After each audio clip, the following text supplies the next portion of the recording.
আপোনালোকে সোধা প্ৰতিটো প্ৰশ্ন ৰাইজৰ প্ৰতিটো প্ৰশ্নই আমাৰ প্ৰশাসনে আমাক সুধি আছে।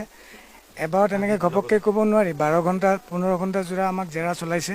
আজি আকৌ মাতিছে, আমি আকৌ সহযোগ কৰিবলৈ আহিছোঁ। গোটেইকেইজনক যিকেইজনক মাতিছে আৰু নিৰ্দিষ্ট কাললৈকে মোৰ জীৱনৰ শেষ মুহূৰ্তলৈকে মোক যিমানবাৰ মাতিব, যেনেকৈ মাতিব, যি কাৰ্যতে মাতিব, মই তেওঁলোকক পূৰ্ণ সহযোগিতা জনাম বুলি প্ৰতিশ্ৰুতি দিছোঁ। আৰু আপোনালোকৰ প্ৰতিটো উত্তৰ আপোনালোকে অকণমান সময় দিয়ক। এতিয়া তদন্ত চলি আছে, যিহেতু তদন্তৰ কিছুমান তাগিদা থাকে যে চব কথা মুকলিকৈ ক'লে তদন্তত হয়তো কোনোবা জেগাত তেওঁলোকৰ অসুবিধা হ'ব। ক্ষিপ্ৰগতিত আগবাঢ়িছে। ময়ো বিচাৰোঁ দাদাই প্ৰত্যেকটো কথা আপোনালোকে কোৱা প্ৰত্যেকটো কথা ন্যায়। দাদা মোৰো দাদা, যোনে জানে আপোনালোকে মোৰো দাদা হয়, ইমান বছৰে দেখিছে।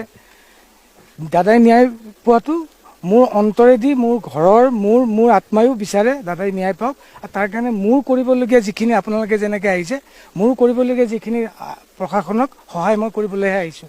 ধন্যবাদ। কালি মুখ্যমন্ত্ৰী ডাঙৰীয়াই এটা কথা কৈছে যে হত্যাকাণ্ডৰ